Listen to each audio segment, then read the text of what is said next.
Assalamualaikum warahmatullahi wabarakatuh. Selamat pagi anak-anak. Pagi ini kita masuk pada tema 3, subtema 1 pada pembelajaran 3. Hari ini kita akan belajar yang pertama adalah bahasa Indonesia, yang kedua nanti kita akan belajar IPA. Yang bahasa Indonesia, nanti kalian akan belajar bagaimana menjelaskan informasi berdasarkan struktur teks eksplanasi. Kita dapat menemukan informasi dari teks eksplanasi dengan menjawab pertanyaan apa, siapa, di mana, kapan, mengapa, dan bagaimana. Yang dimaksud dengan apa adalah tentang peristiwa apa yang terjadi pada teks tersebut. Kemudian siapa itu menanyakan orang yang ada pada cerita itu atau pada teks. Di mana menanyakan tempat, sedangkan kapan menanyakan waktu, dan mengapa menanyakan penyebab, dan bagaimana menanyakan keadaan dalam teks tersebut atau alur ceritanya. Teks eksplanasi bertujuan untuk memberikan penjelasan kepada pembaca mengenai proses terjadinya sesuatu. Teks eksplanasi memiliki struktur agar dapat dipahami dengan mudah.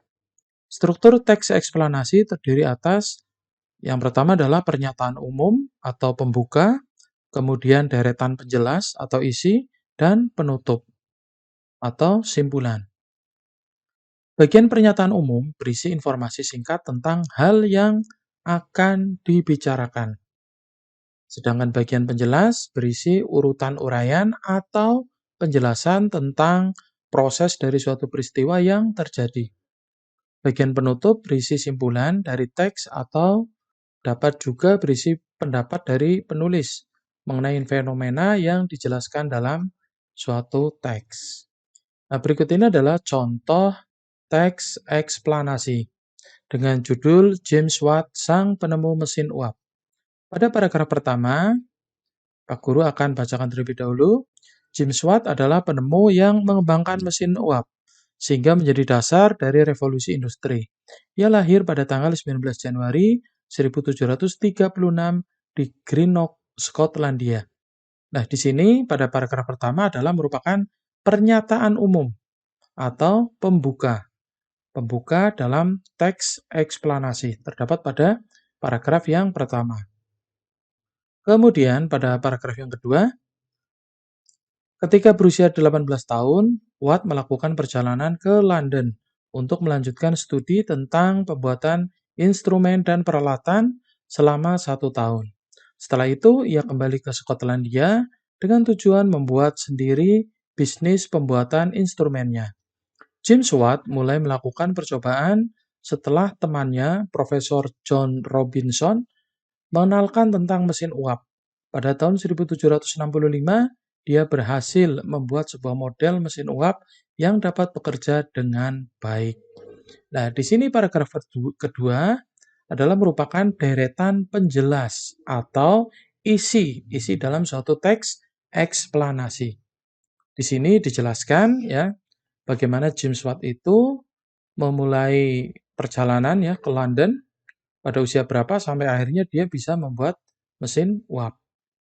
Kemudian pada paragraf yang ketiga, sebagai penghargaan atas jasa-jasanya dalam mengembangkan mesin uap, nama Watt diabadikan dan dijadikan sebagai satuan energi dengan simbol W oleh International System of Unit atau SI, ya, sistem internasional.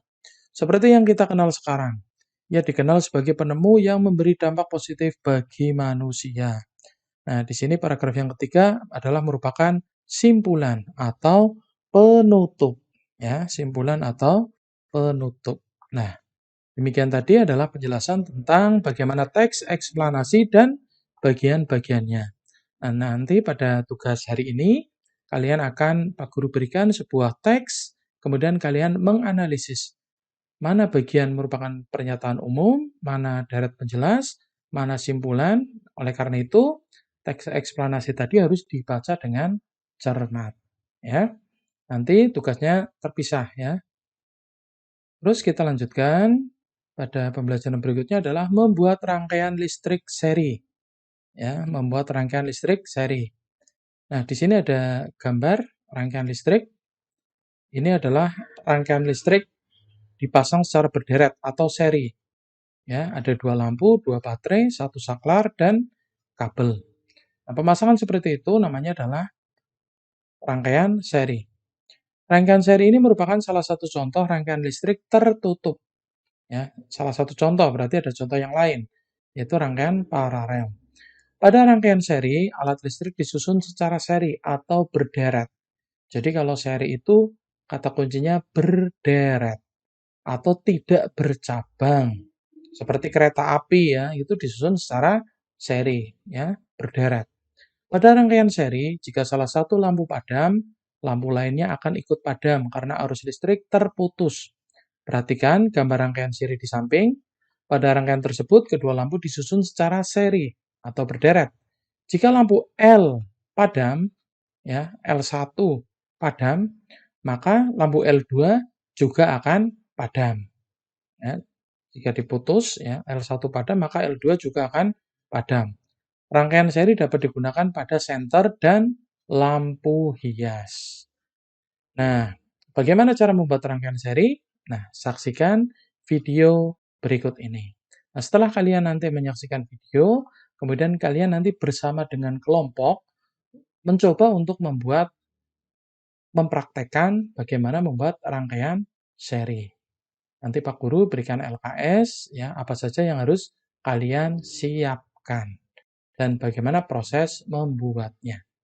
Silakan kalian tonton video berikut ini tentang penjelasan rangkaian seri lebih lanjut. Di video kali ini saya akan membahas tentang cara membuat rangkaian paralel dan rangkaian seri. Di sini sudah ada rangkaian paralel ya. Jadi rangkaian paralel itu kayak gini. Dari baterai masuk ke saklar dan ada percabangan di sini. Di lampunya. Ini kan ada 2 lampu nih.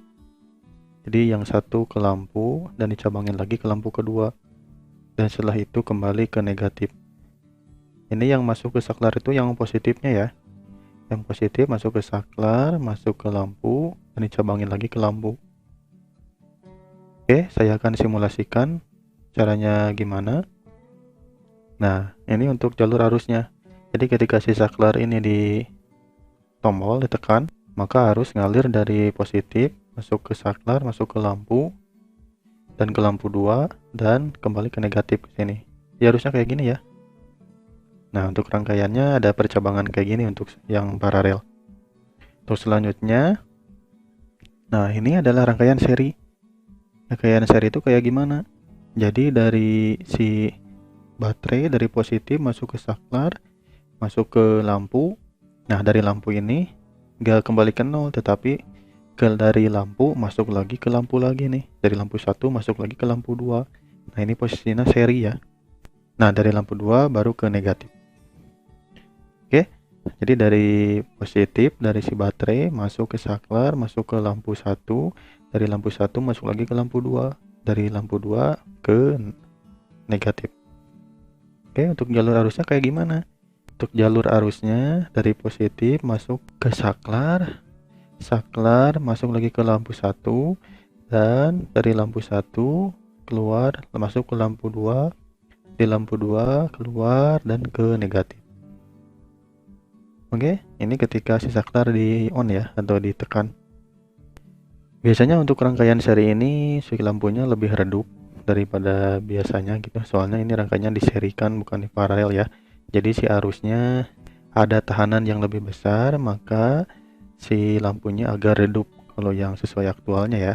Oke, mungkin segitu aja untuk tutorial dari saya untuk cara rangkaian seri dan paralel. Terima kasih, jangan lupa di like dan subscribe. Assalamualaikum warahmatullahi wabarakatuh.